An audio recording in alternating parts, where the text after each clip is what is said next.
we're going to be hitting roadblocks along the way. That's a given. That's part of movie making, is clearing obstacles. Ultimately, movie making is problem solving. And the problem is, how do we make a movie? Well, let's figure it out. And so you will continue to hit roadblocks, and you can't let that get in the way. That is meant to happen. The obstacle is the way. This episode is sponsored by Pelleplat. This week, we're going to change things up.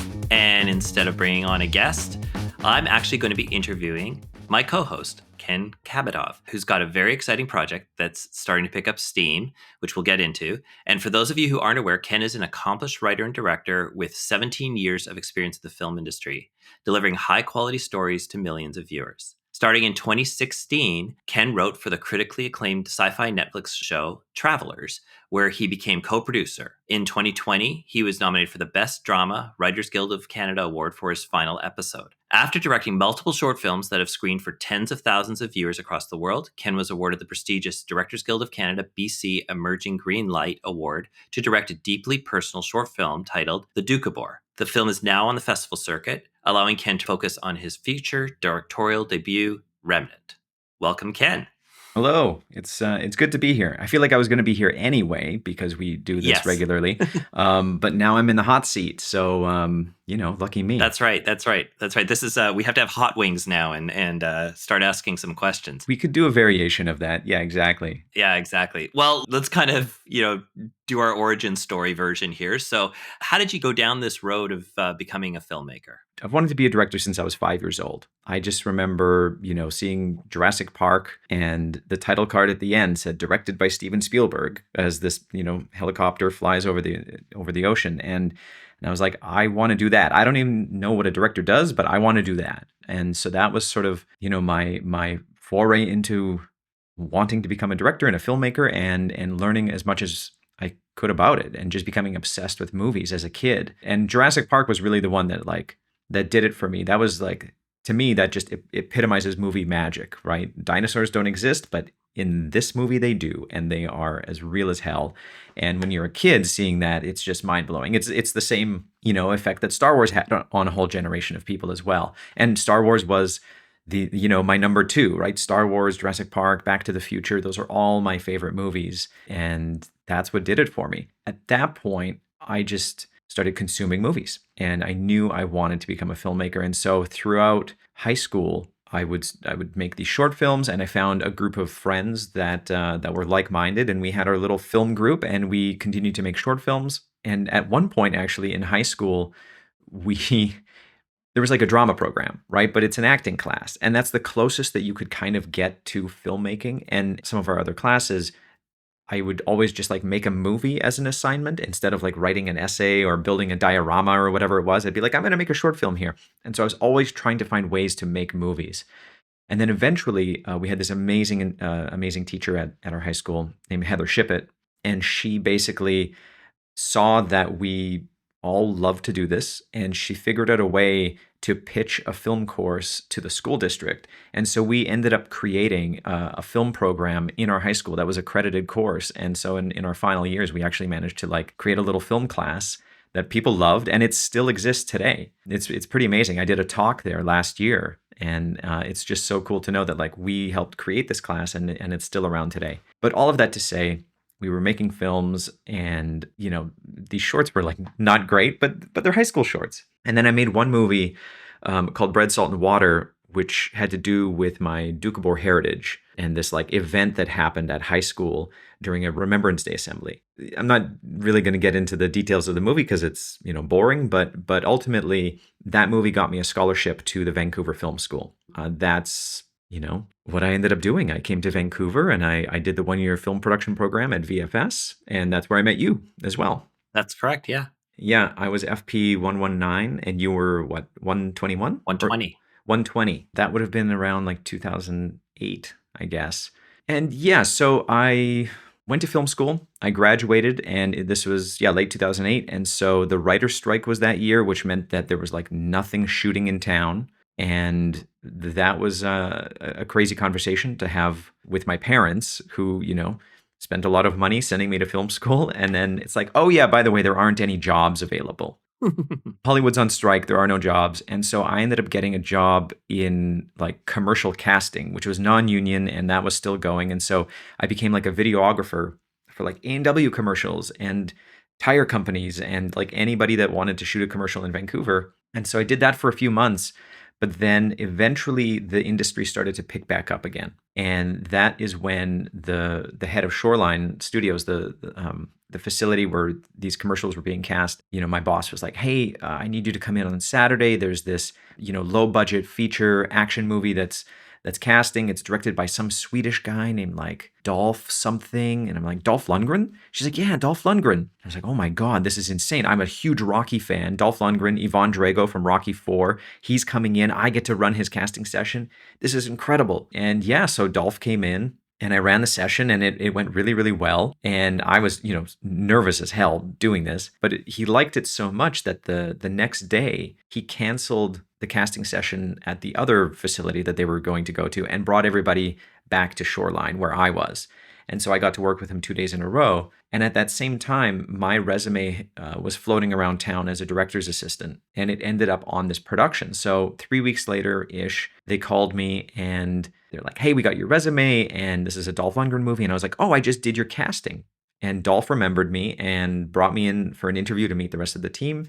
And yeah, so I ended up, one of my first jobs on a film set was being Dolph Lundgren's assistant, which was crazy. That's a good that's an accelerated that's a jumping the queue kind of moment right there, isn't it? Well, yeah, I mean, it was pretty cool. It was just really neat. I was like 19 or 20 at the time and, being a part of just a movie. It's, now I feel like so many of us are just jaded when it comes to production or being on set. But this was like, wow, Yvonne Drago and we're doing action with car stunts and fight sequences and just taking it all in, and seeing how all of that worked. And then, that led to just other PA jobs and joining the Directors Guild of Canada. Because here in BC, the Directors Guild, they represent production assistants as well. So PAs here are unionized, unlike, in LA or something like that. And so I managed to get into the DGC. But my first like full-time job that lasted,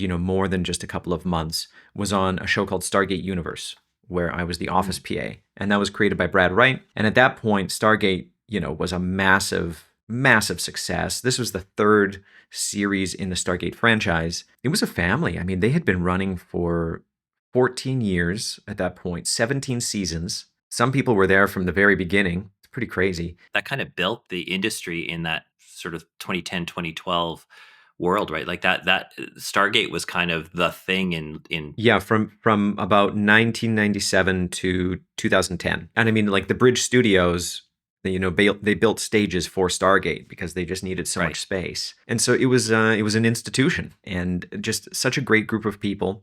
And this entire time, like I wanted to still be a director, right? Like I graduated from film school as a director. And even in film school, when my final project was chosen to be shot on Super 16 millimeter, which was like, you got the best of the best. That was a really big deal. And film school has this like great way of treating you like you're Steven Spielberg or James Cameron or, the best filmmakers in the world. And then as soon as you graduate, you end up becoming a PA watching a generator in a parking lot for 16 hours a day, 2 miles away from set. Like they don't really warn you for that. No.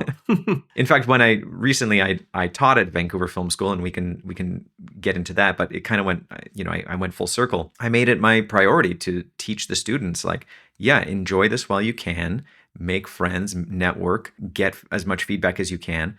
But when you graduate, you're going to be starting at the bottom, and you have to understand what that means, right? Yeah. Yeah. Especially if you want to like work your way up the ladder of the union world and work in service production for sure. Your journey is very similar in the lower mainland of British Columbia, because that's kind of how it seems to work. I think is you go to one of the film schools that we have in Vancouver, and hopefully if you've done what I think you and I have talked about as being the most important part of getting in the film industry is is getting connections and building relationships with people out there so Yeah. that you can get that director's assistant job or that office PA job, because that's kind of your foot in the door.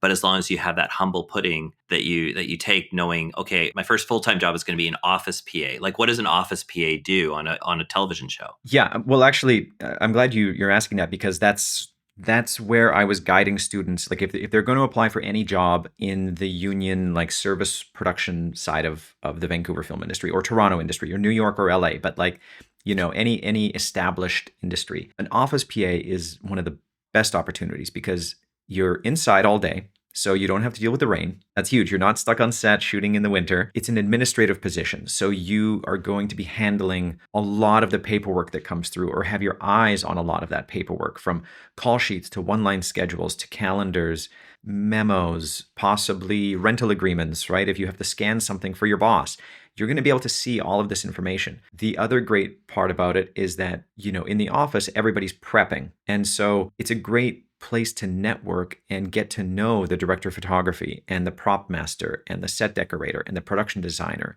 and every other crew member who's prepping. And the thing about prep is that, like, yeah, we're there for 12 hours a day, but there's always time to have a quick conversation with people and literally have a conversation at the water cooler, right? Because as an office PA, you are stocking the kitchen, you're getting people's lunch. So you get to know every single person on that production. And if they like you, they'll remember you. And it's a great opportunity because if you are an on-set PA, it's really hard to be able to have a conversation with the director of photography about the movie you just watched and how amazing it looked on the weekend, because like they're busy on set shooting this thing. And at that point, time really is money, right? But in the office, there's always time to have a conversation. So that's a great way in to network. And that's exactly what I did on Stargate Universe. Like, I got to know everybody. I wasn't a dick. People seemed to really like me. And very quickly I realized, I'm like, oh my God, like this job is just so boring for me. It was just like I learned what it was very quickly, and I was like, "Oh, is this it? Is this how I'm going to spend the rest of my year? Like, I'm a director. I need to learn how to direct. I need to keep moving forward. I need, like a shark. I need to keep swimming forward. What do I do?" And so, about 6 months in, I was so frustrated, and honestly, I wanted to leave because I was just like, "What am I doing?" But the money was good, and you got benefits and dental coverage and RRSP contributions because it's a unionized job, and so that's all great. But I basically went to my production coordinator and said, look, I want to be a director. I want to learn more about directing television. Can I sit in on some meetings? What they agreed to as well was, like, for one day an episode in the second half of the season, I was able to go down to set and shadow a director. And so I got to know Will Waring really well, and Andy Makita and Amanda Tapping. And that was lovely. And just learning how a big budget sci-fi TV show was actually shot. And so cut to the end of the year, this is like end of 2010, winter, there was definitely a sense that Stargate wasn't going to be picked up. This was the second season and the show was pretty expensive. Viewership was going down. They were blaming pirating and all sorts of stuff. But this was like, it was sort of the beginning of a seismic shift in the industry as well, with social media and the way things were going. And this is just before streaming. But some networks were definitely trying to get, episodes on the air. It was like that time period where there would be like 3 episodes of a show on the website of like Paramount, but it wasn't like a streaming network yet. It was still like a web series, right? Like that's what it was, a web thing, right? Like you had a show for the web. Yeah, and like there's mentality of like a TV show on the internet. I'm not going to sit at my computer and watch a show, right? Oh, God, how far we've come. And so Stargate was likely going to be canceled. And so January of 2011, sitting at the pub with the visual effects supervisor, a guy named Mark Savella, who's, a great friend and super talented, Emmy-nominated VFX supervisor, and he'd been on Stargate for a long time. And we're sitting at the pub watching football and just going like, why are we waiting for Brad Wright and Rob Cooper to create another show, right? Why don't we do this ourselves? And the thing about Stargate, it was pretty transformative for me because up until Stargate, I wanted to be a director. But having worked on that and seeing Brad Wright and Joe Malazzi and Paul Mully and Carl Binder and these guys come into work every morning at like 9 a.m. They'd leave at 6. They'd sit in a room at the end of the hall talking about imaginary people all day and getting paid a ton of money to write these scripts that millions of people are watching every single week. And I was like, that sounds like a pretty sweet job. And up until that point, honestly, if you told me that like I'd eventually become a professional writer, I would have just laughed. I wouldn't believe it because I tried to write when I was younger. Like in high school, the short films, it was painful. I like, you couldn't pay me enough money to write. Now there turns out there is enough money that you can pay me to write. But like, yeah, writing was the most difficult thing. I never thought I'd end up doing it. I just wanted to direct somebody else's scripts because writing was Right. impossible. And then Brad Wright and Rob Cooper and those guys inspired me to focus on writing. And I did. This was like January 2011. Mark and I were like, why don't we do our own thing? And then that's when we came up with an idea for this like sci-fi TV show called Echoes. And it was this alien invasion series where two alien races have invaded Earth and humans are caught in the middle. And it's like it's their war and we're just collateral. And it was kind of a cool concept. And I wrote the pilot. The story was by Mark and I, but I wrote the pilot and it was awful. It was god awful. Maybe just I can't even imagine opening it up at this point. But I wrote this thing, and what we decided to do was to shoot a presentation piece. And so we knew we had something. And coming off of Stargate, everyone was unemployed. And so we're like, well, why don't we shoot this thing over a weekend? And at the time, there was this set in Burnaby called the Watchmen set, used for the 2009 film The Watchmen. And it was this like long, sort of horseshoe shaped outdoor exterior street set. So we ended up, making a deal and getting that. We put in private money. I think we had about $27,000 total between Mark and I and two visual effects companies that came on board because they saw the potential in this project. And they were also then the visual effects companies that did all of the work for the presentation piece. That was Atmosphere and Darkroom Digital. I want to give them a shout out because they, sacrificed a lot to make it happen. And then because everybody on Stargate was unemployed, we managed to get like 90% of the Stargate crew. And so I went from being the office PA, like bottom of the barrel position, okay, entry level position, to like producing and PMing this, indie 2-day indie film shoot where we shot 3 scenes from the pilot script that I wrote. And so the Echoes presentation piece was directed by Will Waring, who, major TV director and continues to direct. And I worked with him again later on Travelers. It was shot by Michael Blundell, who's an amazing director of photography. We just had like most of the crew. The only crew probably we didn't have was like the transportation department because we didn't need transport. but it was this amazing And I experience. PA'd on that. That's right. Yeah. Yeah. And you were out too. And so you saw it all come together. It was so cool. And we had just had such support from the community and even the cast. Like we had Lachlan Monroe from Night at the Roxbury and Riverdale, Jennifer Spence, who was just killing it. And Mike Dopud came out. And yeah, it was just such an amazing experience. But cut to, well, basically it took a year or two to like really pick up steam with that because like everybody was loving the sizzle reel. Visual effects took a long time, but the end product was great. We ended up with a 16-minute presentation piece, but we also knew that nobody would really watch that. 16 minutes is a long time, so we cut it down to like a 2.5-minute sizzle reel that really, really excited people. And there was a bit of a bidding war for the project between a bunch of local production companies, and then we ended up signing with Mind's Eye, but then that got transferred to another company. But we did get it into development and ended up selling it to Bell Media in 2013. And so that was great. We went into development. We got a pilot script out of it, written by Carl Binder, our showrunner, and we went as far as you could go in the TV development process without it actually getting picked up. And to go all that way towards getting the pilot script written and all of this, and then obviously it ended there at that moment. Like, what was that feeling like getting to that point? Like, was it a satisfying experience, I guess, to get to that point, even though it didn't eventually turn into a series? Like, did you realize that not everything turns into a series after that? Well, I mean, at the time, I was so frustrated.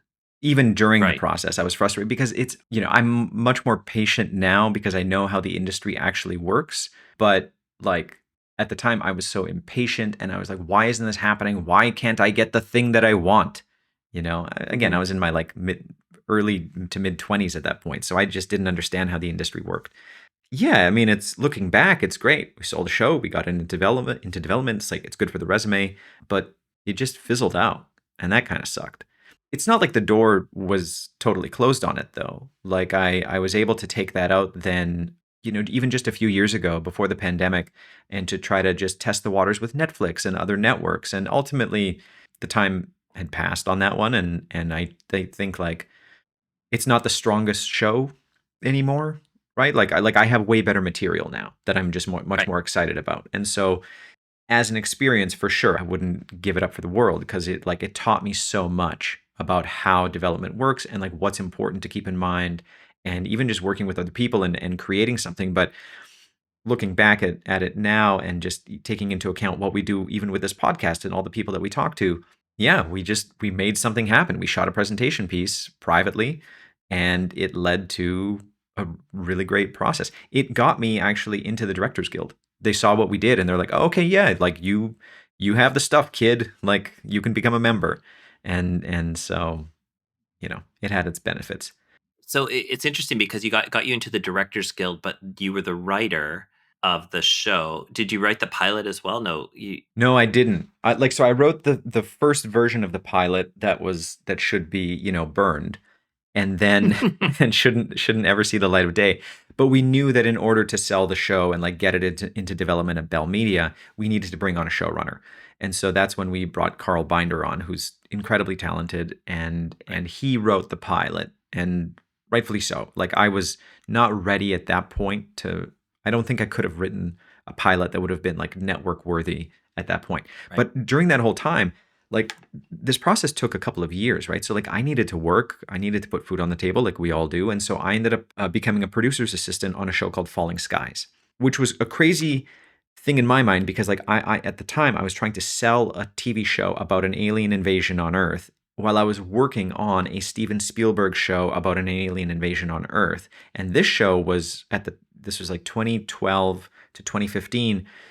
It was the biggest show of the summer on cable, starring Noah Wyle and Will Patton. Big budget alien invasion show. It was kind of like Band of Brothers, but with aliens. And not nearly as good as Band of Brothers, but we tried. It's a good pitch, though. And it was also created by Robert Rodat, who wrote Saving Private Ryan. So you can kind of get the vibe from there. But Falling Skies is really where I learned how to make TV like the back of my hand. Grace Gilroy, who produced that show, taught me so much, and I owe a lot to her for that. But Falling Skies was a crazy experience. It was super intense, and I learned a lot. But then over the course of a few seasons, it was in the last season of Falling Skies, I was getting pretty frustrated because on paper I was still a producer's assistant, but I wasn't getting I was doing so much more than what a producer's assistant would be doing. And in the final season, the executive producer stopped me in the hall, and he was new to the show that season. And he's like, Ken, like, how come you're not getting like a producing credit on this show? Like, you're clearly helping us produce the show, even like an associate producer credit. And I was like, you tell me, man. Like, you're the boss. And they went to the network. The network said no, and that's when I knew like this show is going to be done soon. And on paper, my resume hasn't gotten any better. I've gained a lot of experience. Financially, I hadn't gotten any, much of a raise at all. And so what was I left with at the end of all of this? That I can show somebody. And I was like, okay, now's the time. I really have to focus on being creative and making a living doing something creative. And like I feel like I just lost that drive in a way, like going back to wanting to become a director and then focusing on writing. And like, well, if I'm a writer, then I have to write something. And so in the final season of Falling Skies, I wrote a pilot, and it was this it's this passion project that I'd love to get off the ground still one day. But it was sort of a 1950s Cold War thriller with like a really cool sci-fi twist to it. And it was called Pangea. And so I wrote this pilot, and I did something that you should like never do, which is give it to the lead actor of the show that you're working on. So I gave it to Noah Wyle, and I remember I was sitting in one of the final meetings of the season, like a concept meeting for the series finale or something like that. And Noah emailed me. He was on set in his trailer, and he emailed me, and it just said like, "Holy guacamole, this is awesome. What do you want to do with this?" And I was like over the moon. Holy shit, Noah Wyle loved my pilot. And I actually wrote it for him to star, but Falling Skies was such a slog of a show to produce that he wanted to take a break from acting for a little bit. But he came on board as a producer. And then that other executive producer that stopped me in the hall, he came on board as well. And now he's the president of production at Fifth Season. And like He's overseeing Severance. So, these were good guys to have in my corner. And so the three of us took this pilot out. This was now like 2015. Falling Skies had just ended. And that pilot got me my Canadian agent. It opened a whole bunch of doors in LA, built a lot of relationships. And we didn't sell the pilot, but that was probably more of a success to me than Echoes was in a way, right? Just getting down to LA and meeting people and building relationships that I still have today. It's been great. Yeah. But long story short, this pilot ultimately was the sort of the reset for me of focusing on a creative career. And I knew I wanted to be a TV writer at that point. So I had switched from wanting to become a director, hit Stargate. That inspired me to become a writer. 6 years later, I got a job on Travelers, created by Brad Wright, who created the Stargate franchise.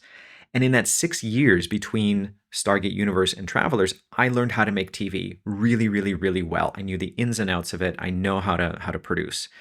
Unfortunately, on Travelers, he had already staffed the writers' room. And I'm not going to get into like how the show was developed because that's a crazy long story. But the point is, he had 4 writers. He needed an assistant and script coordinator and somebody to do legal clearances. And I was like, okay, well, I used to do all of that and I need the money. I need to work. So I'll do all 3 of those jobs, pay me more than I would normally get, and read my pilot though. I want to become a writer and I just want to learn more about this. Very quickly, Brad realized that I knew more about TV production than any of his writers. And within 2 or 3 months, he made me a story editor, and I was working in the writer's room for the second half of the season. I didn't write any scripts in the first season, but I was there breaking story and weighing in on things while still doing all of my other jobs, right? But that's what it takes in this industry. You have to just keep, being the person that shows up and delivers. And I think it was like Jeffrey Katzenberg was like, if you don't plan on coming in on Saturday, don't bother coming in on Sunday. And you kind of have to have that attitude of like, I'm going to work harder and more than anyone else because it's super competitive. What am I willing to do to get this job? And then I was a story editor on Traveler season 1. Season 2, I co-wrote 2 scripts and I solo wrote the season finale, which is, in writing terms, that's kind of a big deal when the showrunner gives you the finale script to write. And that was just an amazing experience. And Brad trusted me with that. And then in season 3, I wrote 2 more scripts solo. And then one of those scripts got nominated for a Writers Guild Award. So Travelers was just the best experience, the best job in the world. It was getting to do what I was inspired to do, on Stargate, was show up at 9, leave at 6 on a prep day and talk about imaginary people all day. And just talk about characters. It's kind of like a weird therapy session when you're in a writer's room. You're just like, what would they do? What do they think? Well, no. David would never do that. David would. This is the type of guy David is, and It's such a great experience. What is something about being a TV writer that most people wouldn't even think of? Yeah, the thing that people are often surprised about is how collaborative process is, right? Like if you want to just write alone and own whatever you're writing and have total control of it, become a screenwriter, a feature writer. But if you want to, well, it's not if you want to, you have to, as a TV writer, learn how to work with other people. Because unless you're Taylor Sheridan, who writes every single episode of the shows that he's making, or Tyler Perry, right? It's possible. I don't think that their shows are better for being solo written. I think that like TV is meant to be a collaborative endeavor. And when you have 10 episodes, you're having, 6, 7, 8 different brains in the room trying to come up with a story is going to be better than one brain. And it all gets filtered through the showrunner. And so like the final say of what happens is still the showrunner, and the final pass of the script is still going to be the showrunner. But having a group of people come together and craft story all in service of the showrunner's vision is a really cool process. It's a lot of fun. It's also just easier. Writing a feature alone for months is very difficult, and it's frustrating. Very solo affair. Yeah. Yeah. There's nobody to just like bounce ideas off of, right? And in a writer's room, though, while other people are talking, you are coming up with another pitch that might work. Or my favorite thing about working with a writing partner, or within a group, is the bad pitches often lead to good pitches. I love bad pitches. I love knowing what the thing isn't, because it so many times it inspires me and helps me find what the good pitch actually is. There's that process called breaking story. And what is that like? What's it like to break story in a TV writer's room? Where do we start? So usually when you have an episode, somebody will probably have come in with a pitch for like the core of the episode. I'll use my own episodes as an example. I knew that I wanted to do an episode in season 3 of Travelers, sort of like pulling the cover off of like a Fox News type thing, because I was just so tired of the propaganda and the lies that are being spewed, across all mainstream media in some way. And I was like, well, wouldn't it be cool if like Sean Hannity just one day said, it's all bullshit. Everything I'm saying is a lie. It's all just for the money. And like, look at me, I'm rich. And in Travelers, we had an opportunity to do that because of the conceit of the show of like a traveler from the future is pretending to be a person. It's a body snatchers series, basically, right? Right. And I was like, well, what if that traveler ended up revealing the truth on air? What would that look like? And so then we got to craft this story and do a lot of research that way. But in terms of breaking the story, we knew what the show engine was, right? And so you always know like, okay, by the end of Act 1, we really have to introduce what the main like mission is going to be, what the conflict is that leads to the mission. But then in every act, because we had 5 characters, we wanted to make sure that we had, in the teaser and Act 1, home beats, what we call like the personal storylines. So what's the personal storyline for Carly here, and where's it going to start and where's it going to end? And so then we kind of had the structure that we follow for the show. And we know that because, it was a Netflix series. And at the time, Netflix, they weren't very like hands-on with the show at all, but they did really want what they called like the WTF ending, right? The whole like the shocking moment that has you click next episode at 3 a.m. and you can't stop watching, the binging button, right? And so we had to always have that sort of ending in mind. But as far as breaking, yeah, 5 different people in the room, including the showrunner, with 5 different experiences and personalities, and people just, brought ideas, and Brad would often be the one saying, "Nope, that doesn't work. Oh, I like that. Let's explore that." Sometimes we would go down rabbit holes for like 3 hours just talking about the rules of time travel. It's fun. By the end of the day, you're exhausted. You just turn on like a reality TV show because you just can't really think too much more. But it's Right. 10 hours of just sitting and thinking about how to craft the best story possible. Interesting. And then because you're going to be the quote unquote writer of that episode, you're sort of taking all these ideas that everybody's presenting, and as you're saying, there's a skeleton for how the show needs to work. Yeah, so as we're breaking, if an idea is good enough to make it onto the board, right? We're basically sitting in front of a whiteboard that has a bunch of boxes on it. So, one for the teaser and then boxes for acts 1, 2, 3, 4, 5. And as we're structuring the show and a scene comes into focus and Brad says, "Yep, that's great. That's a scene. Let's put it on the board." Then we write that on the board and then we have an outline for the episode. That board outline then turns into a real like written outline, just like a Word document that just helps fill in a lot of those gaps that weren't on the board. Because for example, I can have a scene on the board that says like Jeff gets arrested. Okay, well, what's the scene? Like I know what's supposed to happen, but what actually happens? And so then that's my job as a writer to fill that in. And then at that point, from an outline, then we go to script. And that's literally typing out like the description and the dialogue, the scene headings, the transitions, and creating this document that will be shot. That's the other cool part about when you're working on a TV show versus when you're just in development on your own thing. You know that like whatever you're typing is going to be said out loud by these, beautiful actors on set, and it's going to be seen by millions of people on Netflix. It's a very, very interesting feeling. It's a very tight timeline too, isn't it? From that like breaking story, because well, especially in Canadian television, it seems like the timeline between what we're just talking about now and that episode actually being shot is quite short, isn't it? Generally speaking, yeah, but we were very lucky on Travelers. Brad, he has so much experience, right? Like as a showrunner, I think over 500 hours of produced television.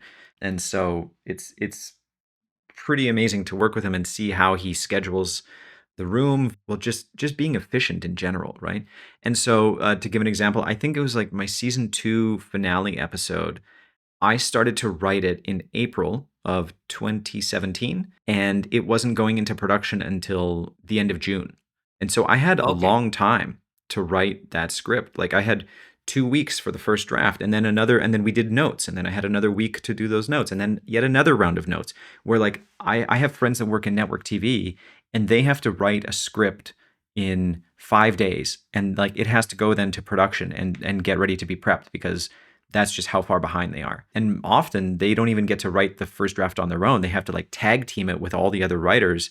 So everybody writes an act in a day. They put all the script together, and then they do their pass to like polish it up, and that's how they get it out. But on Travelers, we had so much time, and that was because of Brad and just knowing how to break story and be efficient and get it done. It was really cool. That's also a bit of like that the network has that trust in Brad to get you guys started earlier, right? Like because, obviously it's like the writer's room opens up based on, the money being greenlit. Like the season's been greenlit, and then that's when you open up the writer's room. But oftentimes that doesn't always happen, at that sort of ideal, timely manner, right? Yeah, it's true. And I mean, this structure specifically was a little bit different because it was Showcase in Canada on the acquisition side, and then it was also Netflix on the acquisition side. And so we didn't ever really actually have a studio breathing down our neck. Brad was the studio. Brad and Peacock Alley Entertainment, Carrie Mudd, and so they were driving the bus, and they were like, okay, well, we have a little bit of money. Let's open up a writer's room early and get ideas generating, so that when we get the official green light, we already know what the first half of the season is going to be. And then we can just fill those details in. But, Travelers was great. It ended, and since then I've worked in other like mini writers' rooms, a handful of those, and often with Brad. But then the pandemic changed everything. For me, during that time, it was tough. I'm not gonna lie. Like, and a lot of people I know, just it was really hard to get a job as a writer, and a lot of us were just doing whatever we could to stay in the game, right? And to some extent, still, it hasn't gotten any easier. The last 5 years have been really challenging for a lot of people. I know a lot of people right now specifically are out of work. I see on Blue Sky writers who have 250 episodes of TV asking people for work on Blue Sky, like hire me. Yeah. And it's crazy that this is where we are right now. But streaming has changed everything. And again, I benefited from working on a Netflix show, even though it was on the acquisition side. But it's changed the game. And so between the pandemic, inflation, the strikes, and just this major contraction that we're in, it's been tough. And so over the last few years, I've been thinking more about what I really want to do. I love writing. I love being a TV writer. And working in a writer's room it's the best job. But I'm like, what do I really want to do? And I want to direct. I want to go back to that feeling that I had when I was 5 years old. And I'm like, this is what started it all. Like, I need to figure out a way to become a director, a professional director. And so in 2022, I decided to just buy a little, prosumer DSLR camera, some sound equipment, and I got a Panasonic GH5S and the gear. And like, I had the gear to make a movie. And I said, I'm gonna start making short films again and just getting my directing skills up to par. And so I made a short film in the fall of 2022 called Split, and it was awful. It's a sci-fi movie. It's absolutely terrible. Whatever you do, do not go onto YouTube and type in Split and watch this movie. Don't do that for sure. Which, of course, everybody's now going to go do. Yeah, please don't. It's really bad. Link in the show notes. Yeah, exactly. Link in the show notes. Whatever you do, do not click that link. Don't click the link. It's a virus. No, but the thing about Split and why I don't mind talking about it is, as bad as it is, I mean, it taught me a lot, first of all, of getting back into the director's chair. It would be more romantic if they stayed together. The door would not stay afloat. It's a movie, not a documentary. Are you insane, bro? It was a real life tragedy. Why are you so obsessed with tragedy? Here's an idea. Why don't the two of you take your hot takes to Pelleplat? They're holding a contest for people like you. Plus, there's cash prizes.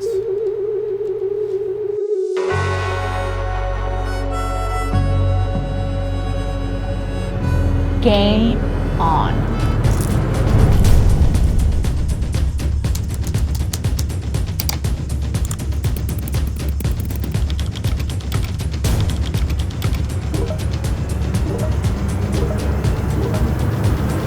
So, who won? Straight away. We both won. Yeah, we found our people. Perfect. By the way, what about the end of Inception? Don't even. No, I know you're listen, going to start, no, but I know. I've told No, you. you need to look at... Pelleplat Writing Challenges, where passionate minds meet. Join today at pelleplat.com. but somehow it has 86,000 views on YouTube. And like, I don't know why, but it just continues to get views. And like, I think this film is complete garbage. But then we keep getting comments like, this is amazing. This is brilliant. There are comments that are, it's a time travel movie. And my favorite one was something like, I wish I could go back in time to get the 8 minutes of my life back. That's You know? brilliant. Yeah. That's a good also, one. it is a good one. Yeah. And like for the record, you could write the worst thing about me and my film on a comment, and like, I don't care. I've heard it all. Yeah. On Travelers, I loved it. Jay and I, my co-writer on one of those episodes, we would go onto Reddit and read all of the discussions about our episodes. And like, it's like, these guys have never written a script before. This is the worst dialogue in the world. Okay, sure. But I made an episode of TV. I got paid a lot of money. Like, There you go. Yeah. yeah, Well, that's always the funny. It's the same thing. It's like sports fans, right? Like it's like everybody's a critic of the everybody game has an from opinion. last night. It's like, but you're there in the moment. You've written something. Someone paid you to do it, so someone else thought you were valuable enough Yeah. to do Yeah. it. Someone aired it. If it was that bad, they wouldn't have even put it on the air. They usually Exactly. would find a way around it. So Enough people said yes to this thing, and I know that like I like it, and so it's good. As far as my episodes of Travelers, not Split. Split sucks, but I've gotten better as a director since then. Right. And then so Split was like a sci-fi movie, but then after that I started making horror films, and I was inspired by Lights Out by David Sandberg, and this little 3-minute film that went viral and created jump-started his career, but that led to a feature version of that film. And so Christmas of like 2022 or something like that, with my girlfriend, it was the day after Christmas, and we're like, well, let's just shoot like a little horror movie here. Like it's the same concept, a 3-minute thing that leads to one big scare. And then that really, really inspired me to go down the horror path. Because I'm as far as being a writer, I'm a huge theme junkie. I love theme. I love playing with all of that. And that was just, I think horror is just a really interesting way into it. I've made a bunch of horror films, and then my most recent short film was quite substantial. I won the Directors Guild of Canada Emerging Greenlight Award, and that allowed me to make my calling card horror short film called the Doukhobor. And so the Directors Guild produced this movie. They came in for $30,000. We raised another $12,000 in crowdfunding, and then an executive producer, George Horry, came in for a little bit of money as well. And we had quite a budget for this movie. So, and that movie's now on the festival circuit. Right. Yeah, because you just finished that. You shot that in 2024, right? Yes. Yeah, we shot it last year. So you had made all of these short films with your Panasonic GH5 camera and your, little bit just to kind of get going. But what's the difference between what you did with those and what you did with this one? Obviously, the money. What does the money get you? Like that's just doing the hard math here. That's just under $50,000 to make a short film. So Yeah. what changes there? Just under $50,000 of with a cash budget, but the movie was probably worth around 100 because of all of the in-kind services, right? Right. And because of the DGC program, the initiative that it was a part of, we had so much support from local rental houses, unions, all of that stuff, right? So that goes a long way. But yeah, at $50,000, I was thinking like, can we just make a feature film instead? Here's what money gets you. The conversations are always the same.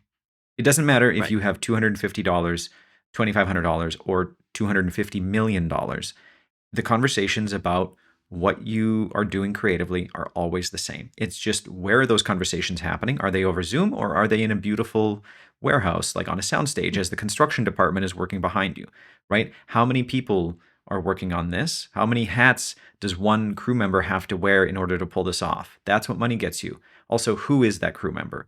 Are you getting some of the best in the city, or are you getting emerging talent who want the credit bump up and are willing to work for a lower fee? That's what money gets you. It doesn't get you really much more than that. Sure, a few more toys here and there, but now versus even 10 years ago when we were making Echoes, or 15 years ago, the film tools and like the toys are so much more accessible, right? Oh, you can't get a Fisher dolly? Get a Dana dolly. Oh, you can't get a Dana dolly? Buy 2 pieces of PVC pipe from Rona, right? With a track with skateboard wheels, right? It's just, there are certain things that you can do on a low budget film that still get you that really cinematic look that you need. Look at drones, right? Before we had to have helicopters. And so like if a movie had a helicopter shot, Yeah, that was a really big deal. But now every short film and every indie film has drone sequences, and it's totally affordable. Yeah, and it's and so then what becomes the differentiating factor? What makes a film like the Doukhobor stand out when everything's accessible? The quality of the story. The It's quality of the it story. comes down to the script. Yeah. And Yeah. so we spent a lot of time on the script, and it was co-written by my longtime collaborator Christopher Nash. We went to high school together, and we recently, in the last few years, partnered up on some projects, and we have a lot of TV projects that are in the works still right now. And so even though like I'm really pursuing a career as a director, I still have my foot deeply planted in the studio side of things when it comes to television because of my credits, like I and my relationships. It makes sense to keep that going, and I'm very excited about where some of those things are going.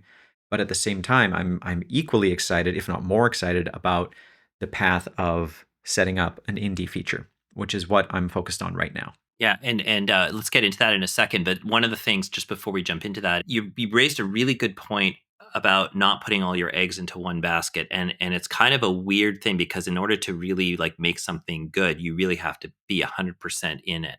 Yeah. But you also have to remain open to the other opportunities that are out there that are the result of the work that you've put in over the last 15, 16 years of your career.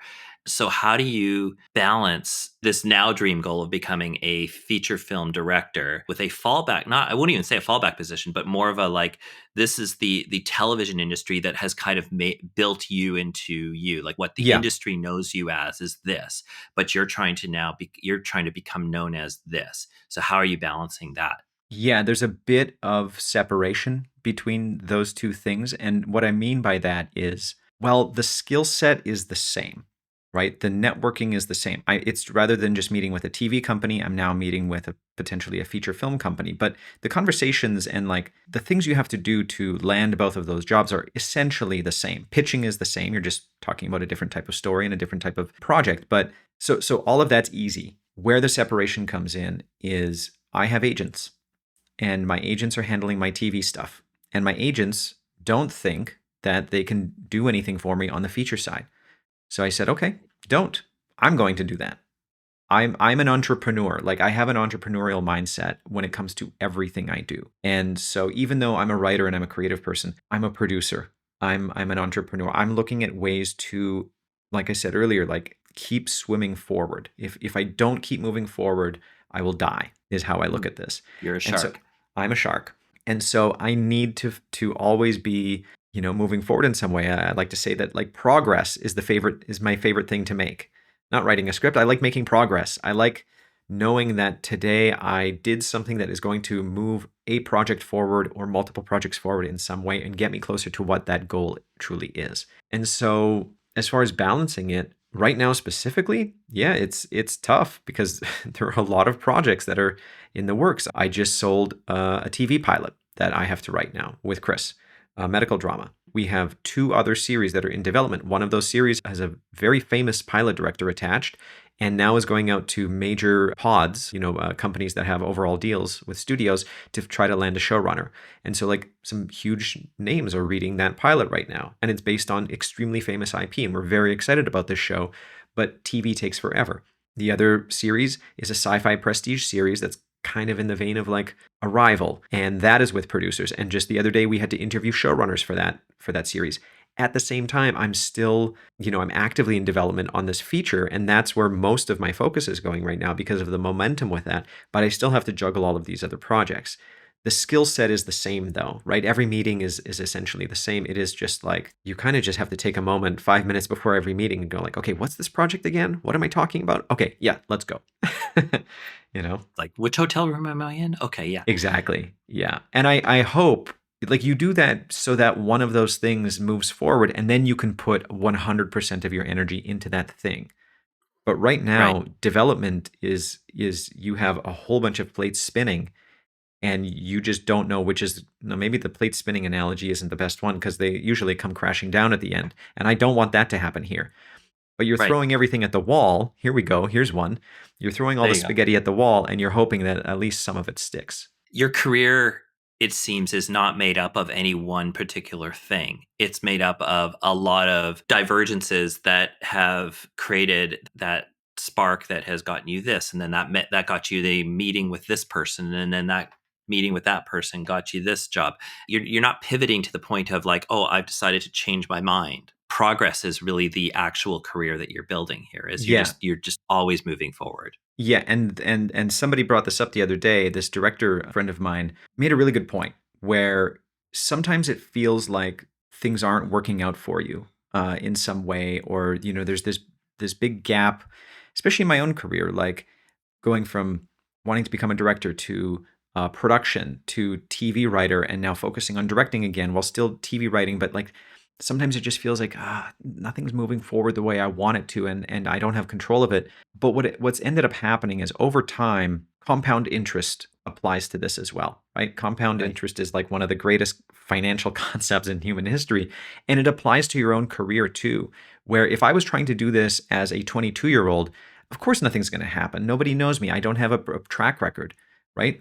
But the longer that you're in this game, the more compound interest you have, so that if you do try to pursue something, it happens much faster because you just have much more weight behind you. And that's how I look at this as well, is even though it's not really pivoting because I'm still open to TV and to film, but the experience that I've developed over the last 15, 17 years does help move these things along more. And I'm always networking. I'm always meeting new people. That's just part of the game. You will for sure lose if you stop. If you just leave the industry and you say, it's not happening for me, I'm out. Well, yeah, it's never going to happen. Clearly it won't. Clearly it won't, but you have to stay with it. Nobody's waiting for Ken, right? Like, No, it's exactly. not, like they're not sitting there going, oh, we've got all this other stuff going on, but what we really need is a Ken at this moment. And so you have to keep that going. Well, let's get to the immediate project at hand. Let's talk Remnant. Where did this come from? This is with you and your partner, again, the same partnership relationship with Chris. So where does the story come from? What inspired you to write this story and to decide that you were the one who was going to direct the story? Coming off of the Doukhobor, Christopher Nash, my longtime collaborator, we co-wrote the Doukhobor, and that film was very much a very personal story. The Doukhobor is a horror allegory about what happened to my family and my community 70 years ago when the BC government interned over 200 Freedomite Doukhobor children in a residential school in New Denver, BC. It's a story that nobody knows about. Most people don't even know what a Doukhobor is.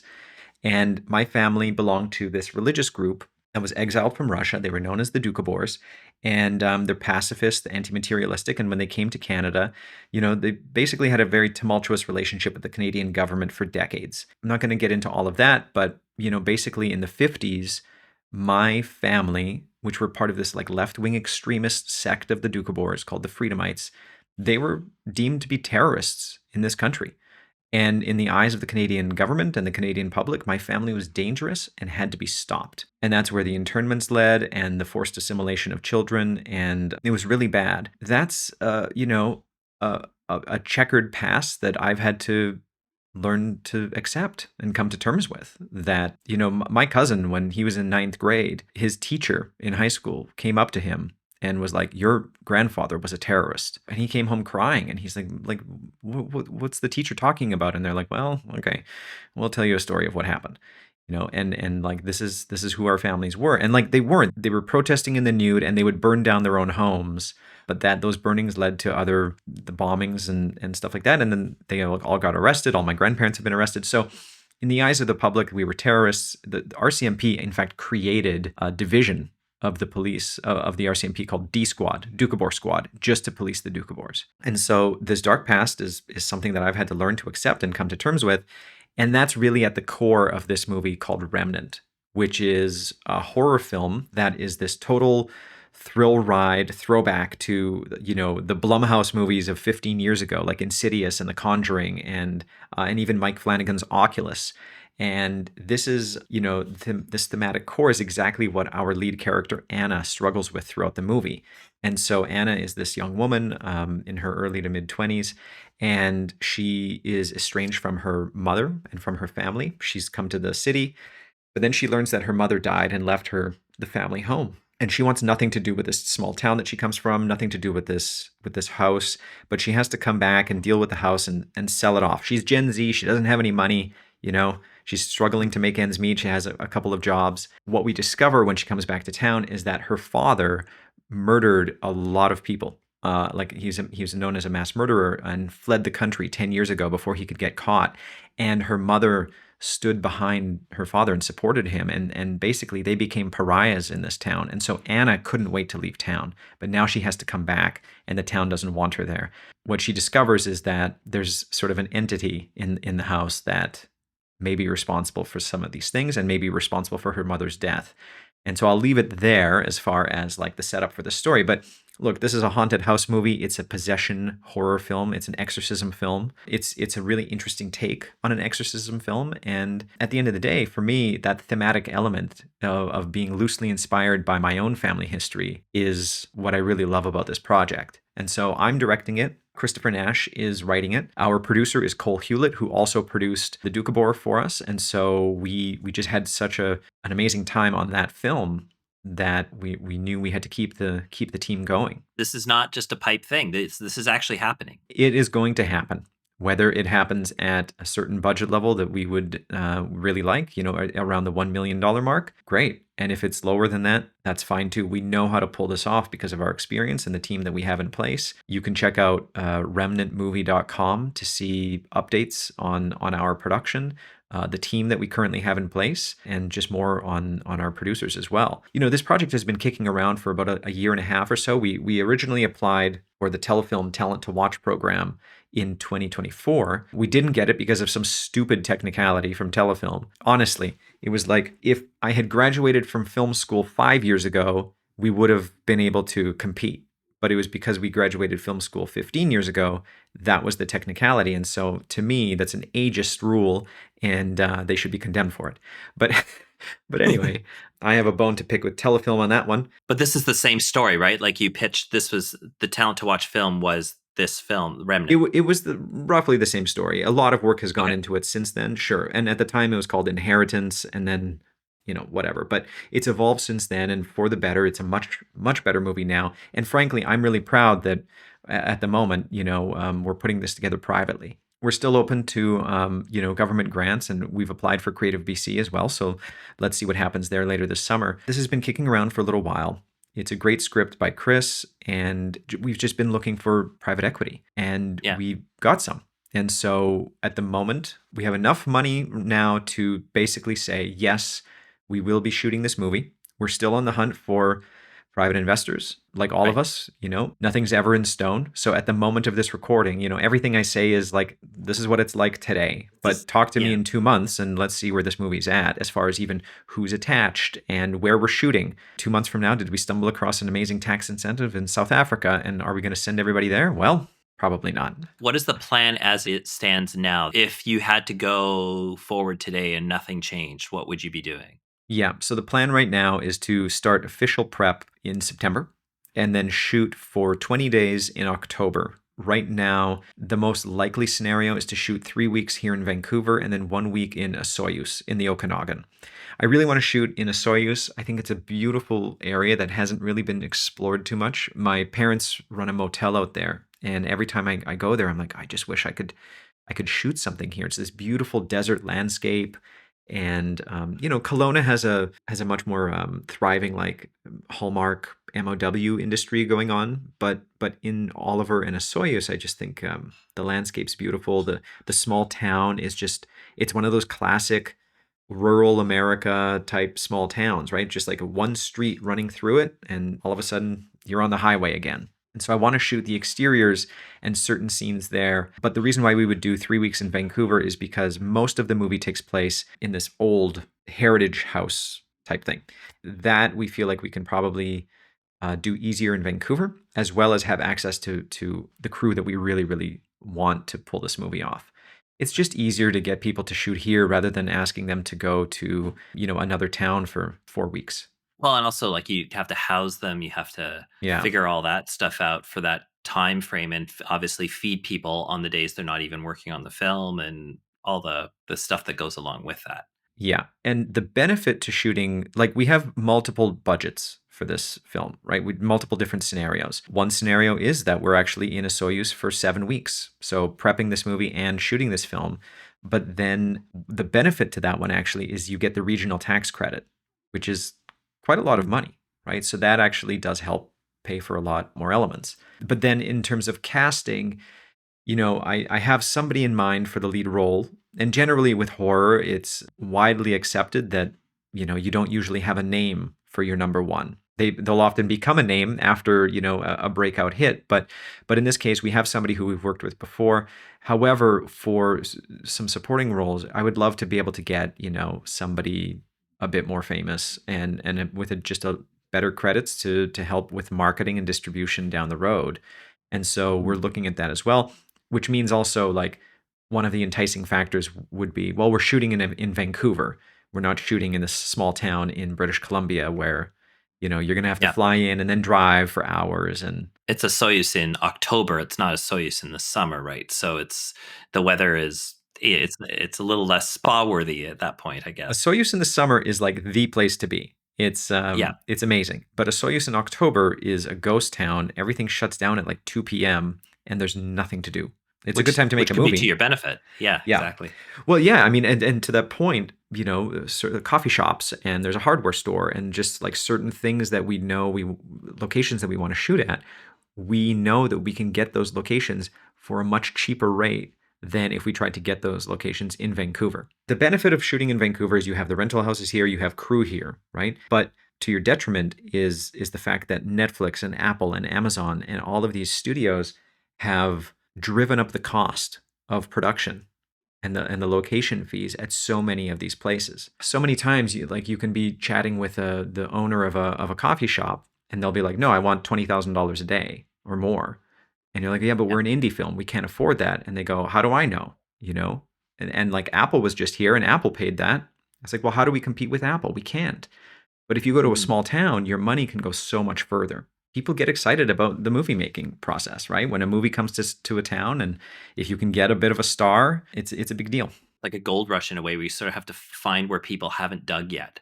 Yeah, and exactly. And stake your claim, and that way you can take advantage of, and I mean that in the best way possible, but take advantage of people's enthusiasm towards making films and justify that enthusiasm by being able to do things, maybe more things for that particular business or community than you could in Burnaby or in Vancouver, for example, because we are so saturated with film that it's becoming less and less of a novelty to see a film crew out in the world. Even if you are an independent film, like we all think, well, our indie film is special. Everybody's going to want to see this film, but I'm sure that the 5 productions going down the road are the same thing.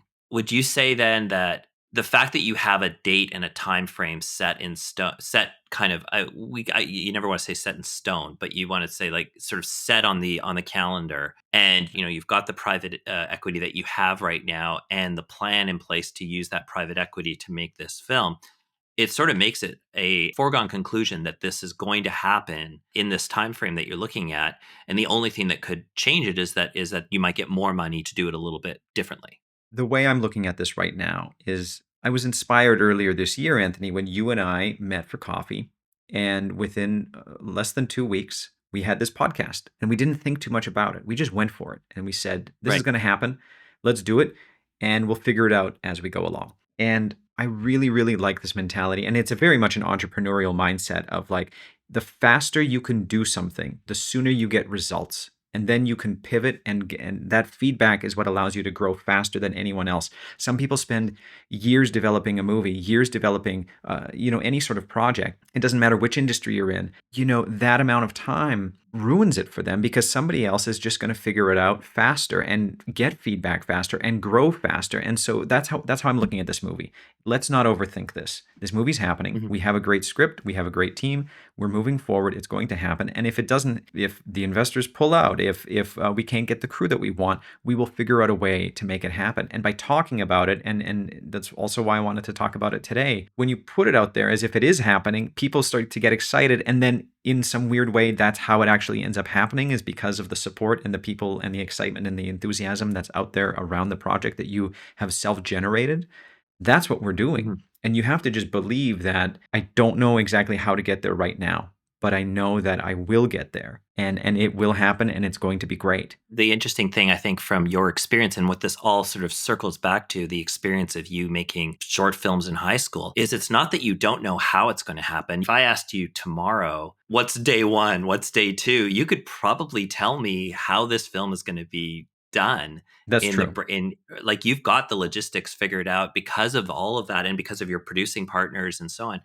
Like, you're not entering into this as a naive, blindly That's right. ambitious Yeah. person. This body of work that you've put together makes it so that a film like this is incredibly achievable. And the real mystery becomes all these elements, like you're saying, the money and everything like that, of how it's all going to come together. You still don't have that part figured out, but you're not entering into it as like, I'm just a dreamer with an idea. It's like you are a dreamer with a set of architectural plans. Yeah, I can give you the plan right now as to exactly how this is going to go, and the makeup effects and the visual effects and all of these things are already figured out. The mystery is we know what all the elements are. We're just not, and this is true for any film, even a studio movie, right? Nobody knows how this movie is actually going to turn out, right? That's part of the fun of why we do this. We are capturing magic at 24 frames a second on set, and you're just creating the perfect environment to get what you really desire this movie to be, right? But then you're always going to find new ways to make that happen on set, and it's going to evolve and become something hopefully even better than what you could have possibly imagined. All of that's true, and I'm confident that all of that will happen. Part of the mystery is just, it's a bit of the Wild West out there right now as far as marketing and distribution and where the film industry is at. And I've just been so inspired over the last few months of talking to all of these amazing filmmakers and learning so much, and now applying that to my own process and looking at this film like, okay, what are the interesting things that we can do as far as marketing and distribution? And so for this movie, we brought on these two sisters, Christophine and Crystal Opsitmone, who are former students of mine at VFS, but they are some of the hardest working people I've ever met. They are total A players. Cole, Chris, and I are so busy with development and meeting with investors and putting a crew together and shot listing and figuring out the creative. I told Crystal and Christophine, I'm like, we want you to be our producers of marketing and distribution. And so what that means is not necessarily making any sort of deals down the road, but we need you to collect as much information as possible on ways that we can market this film, strike deals with distributors. Who are the distributors? Like, what sort of deals can we put together?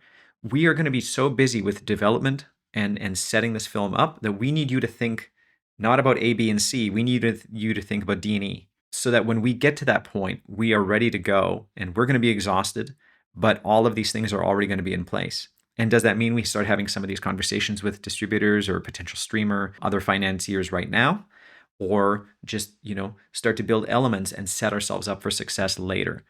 And so we're really taking a holistic approach to the making of this film, rather than just relying on dealing with marketing and distribution at the end of the process when we probably won't feel like it, because we're going to be, having just come out of the trenches of production and post-production. Yeah, one thing I think that you and I have learned in just our conversations with other filmmakers throughout the last few months is that real feeling that you're not going to compete with the next Blumhouse film or Jordan Peele film in the horror genre in their marketing engine. Like that, those films are putting millions of dollars into the marketing engine. So if you can't compete at the dollar level with them, how do you compete with them? How do you put your stamp on this? Because Darren said that a few weeks ago when we had him on the podcast. He said, the distribution part's actually pretty easy. Like, to get your film seen, or on a platform, I should say, is not hard. How does it actually do something? Like, how do people find out about it? How do you get eyeballs on it? Exactly. How do you get eyeballs on it is the problem, or is the challenge.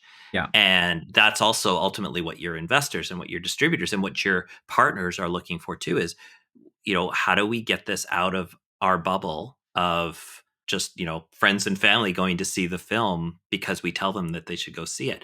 How do we break through all of that noise, knowing full well you're likely not going to have a $3 to $4 to $5 million marketing budget to that's right. stand above everything?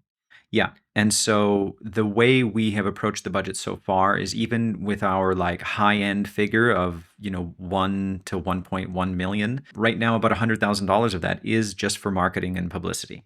and we're trying to preserve that. Again, this film might cost a little bit less, and then we'll have to, rearrange. But right now, that's the idea, and that also applies to that's part of our festival budget, right? Sending us to Europe and wherever this movie goes to, so that we can network and meet marketers. And we have to get creative. We have to start building an audience now, and so that's why I've set up the website remnantmovie.com. And, I urge everybody to subscribe to the weekly newsletter, and you can follow us through this entire development and pre-production, production, post-production, and distribution process. I'm going to try to keep that up to date as much as possible, the highs and the lows, so that you have a sense of really what it takes to make a film. And Anthony, you're doing the same thing with the Quiet Canadians. And I think it's so smart, just getting people in on the ground floor and excite people about this, right? And let's just let people into the creative process and build this thing out together, and find out where people are from. Because maybe if all of a sudden you have a bunch of people signing up from Milwaukee, then maybe it's worth taking the movie to Milwaukee, right? Well, and that's you bring up a good point, because your audience might not be sales agents and distributors. Your audience might be people who really, this particular project or the subject matter, or the theme that it's based around, or even just the type of horror that you're exploring with this film. Because within horror, there's different dialects of horror. What does horror mean, right? That could be your hidden audience. That audience could exist in another town in America or in Mexico or in Canada somewhere. Yeah. And those could be your ambassadors. Those could be the people that ultimately fight harder for your film than anybody else will, because they go, this is the film everybody needs to see. That's a great approach. And that's it's sort of opening, like you've said, is bringing people into your process is the one thing that you can do that costs you time but doesn't necessarily cost you money. And then of course it's that whole thing of you and I are behind the camera people, right? So putting your person in front of the project is a hard thing to do. I think this podcast has helped us both, probably in a better sense of being able to put ourselves out there and say, we are the people behind the film projects, but it's not our natural place, right? We're not the actors. We're not the front facing part of the film. Your face will not be on the poster of the movie. It's so true. And for the longest time, right, I did want to actually be an actor at one point. When I was a kid, I really pursued acting, but then I realized again, no, my path is directing and creating. And putting yourself out there, that's another big part of the journey that has taken place over the last, say, year and a half of just being on social media more and doing this podcast and the website, but also just realizing that nobody cares about you. You can put things out there and oh, that was so embarrassing, but really it's not, and you have an opinion here. Nobody actually really cares. Everybody's so worried about their own lives. So just put yourself out there, and if you fail, you fail. It doesn't actually matter. That's the other thing about this movie, and just we have a website, we're putting crew together, we're telling people that this is happening, and we're going to be hitting roadblocks along the way. That's a given. That's part of movie making, is clearing obstacles, right? Ultimately movie making is problem solving, and the problem is, how do we make a movie? Well, let's figure it out. And so you will continue to hit roadblocks, and you can't let that get in the way. That is meant to happen. The obstacle is the way, right? I'm thankful for the great team that we have. We know that we're going to pull this off in some way, shape, or form. We have amazing executive producers and investors attached, and who really believe in this. We're still looking for more. In fact, we're throwing a party this weekend, an investor party, taking a page out of Darren Smith's book of just getting a room full of investors in a beautiful place with food and drinks, and just talking about the movie. And these are people who are excited to get into the filmmaking process, but aren't quite sure how or what that means. Right. It's not a sales pitch on if you put in this much money, you're going to make this much money. Because as I even told every single investor that we've ever met with, if anybody's telling you that you're going to make this much of a return on your movie, they're lying through their teeth. They don't know anything. You can't rely on numbers like that. You can't be doing this because you want to make money. You have to be doing this because you want to be a part of something special. You want to create movie magic. You want to see your name on the big screen. You want to attend a red carpet premiere. You want to meet a famous actor. You want to tell your kids and your family that you have created something that's going to stand the test of time. And that's what you get by investing in a movie. and being a part of this creative process and doing something that you wouldn't have normally done. That's why you often get people in industries that are quote unquote, boring to them even, but they might make a lot of money and they just want to experience something new. Well, making a movie allows you to do that. The legacy of a movie project, like you can write a novel and it's only one person who writes the novel, right? So there's the author of the novel, maybe two authors of a novel, and then that novel exists in permanence out there. But ultimately, in the end, the people who made the novel are the two people who wrote it, or the one person who wrote it. What you're offering with what you are putting together is a movie is ultimately, comes to the writer's room, it comes to all these things. It's ultimately a very collaborative process, from your role in this to your producer's role to your key creatives to your actors, but also to the people who put an investment in or a sponsorship in or an in-kind contribution in. They are part of that collaborative process, because how their involvement in the film comes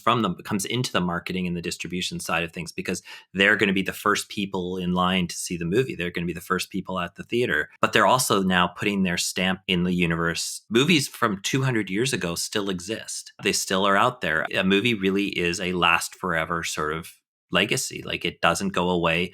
Even if the building gets knocked down, the movie still exists, and it will exist in some form and be available to watch in some form. And whether you like to, put your name on something, executive produced by, or whatever, you always know that you had a hand in putting something out there that has a permanence to it. Potentially changed the world, or potentially hired someone, or, gave someone, a new actor their start in life. You were the one who invested in that movie that launched that career. So Yeah. it's great what you're putting together then for that. It's so true. And as far as like how I would love this movie to be seen and felt later is the fact that, like, this is a thrill ride. I want to make this movie to entertain as many people as possible, millions of people. This movie is meant to be seen on a big screen. I want to fill theaters. I want people scared off their asses. I want to make them laugh. I want to make them cry. I want them to be tense in the theater. I just want to entertain from a place of a strong message with a strong core theme. Going back to that, I'm a theme junkie. And so I always tell Chris and Cole, and we've sort of coined this term, like thematic spectacle, right? Like a James Cameron movie, right? Avatar, really, really strong theme, but it is a thrill ride. It's an adventure film, right? There's a message behind it, but if you can get that message across and hide the medicine in the sugar, you're going to be great, and people are going to really enjoy it. And that's what I want to do. I grew up watching Spielberg and James Cameron being transported to other worlds, and for 2 hours just escaping the world that I was in. That's why we love doing this, and why we love watching movies and going into a giant dark room and sitting with a bunch of strangers to just experience something. And that's what I want this movie to be. I think that's a really good pitch to end on, I think. Let's do our traditional thing. If you could go back in time and give yourself one piece of advice, or I guess in this case also give, that new filmmaker a piece of advice, what would you tell them? It's so funny that I didn't even think you were going to ask me that, and we ask every guest that question, and I don't know what to say. There's been so much good advice on here. For me, it's really about, don't be afraid to venture off the path a little bit. As long as you know what your end goal is, focus on that. Really, every day, think about what you want. Do you want to be a director? Do you want to make this type of movie? Do you want to be a TV writer? Do you want to be a painter, a novelist, whatever that is?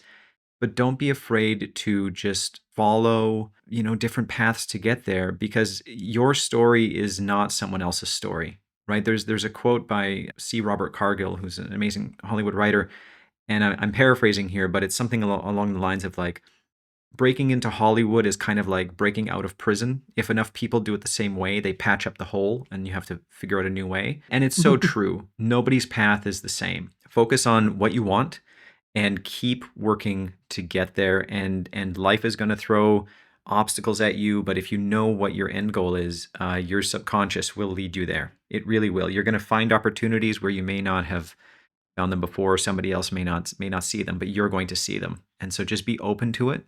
But just know what your end goal is, and you'll get there. It may not happen quickly, but you will. Fantastic. Well, Ken, thank you so much for your time this week and for opening up and taking on the hot seat. That was so fun. Okay, so you're next, right? You're next. Yeah.